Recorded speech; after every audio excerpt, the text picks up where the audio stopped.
Well, first of all, I believe that marriage is, as you've described it before, an institution. And there are people in this institution. So there cannot be any form of success unless you have communication. And you can have positive communication and you can have negative communication. If you have positive communication, it's a win-win scenario. And as they say, it takes two to tango. Of course, with a nasheed, no music, and the one you're tangoing with has to be your spouse. Otherwise, it becomes haram. But if you look at a marriage, it is composed of a man and his wife. So if their relationship is not good, then this family is not good. And their offspring would be brought up and raised on not being good to one another. I've seen a lot of marriages where you have the relationship between the man and his wife, an unhealthy relationship.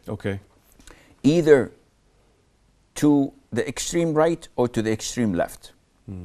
Meaning that a man who wants to be at peace selfishly, without caring about people's feelings, would be like a general with his troops.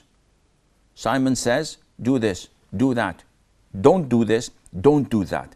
So his relationship with his wife only is limited to orders and instructions. And if you say the wrong word, I'll divorce you. So intimidation, threatening, and a lot of abuse.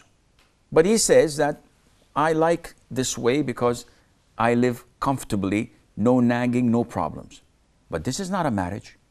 And on the other far left, you find those who are like Romeo and Juliet, so in love with his wife, to the extent that he allows her to cross red lines, to fall into sin, and he does not stop her or prevent her from doing this, though he is the man in command and he's in charge of his wife. But he says, I love her so much, so she can go out not wearing the hijab. She can mix with men. She can do haram things. It's okay. I love her. And she loves him. But this love is not for the sake of Allah. So again, you have to have the balance.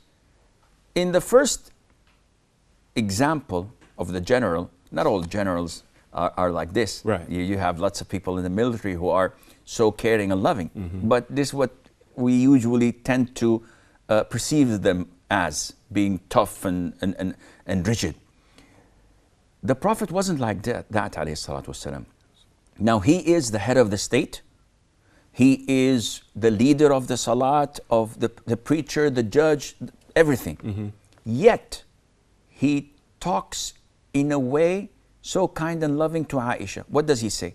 He says, Aisha, I know when you are angry with me and when you are not. And she said, how do you know that, O Prophet of Allah?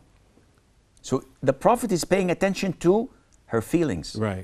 He says, when you're angry with me, you swear by the Lord of Ibrahim. But when you're happy with me, you swear by the Lord of Muhammad.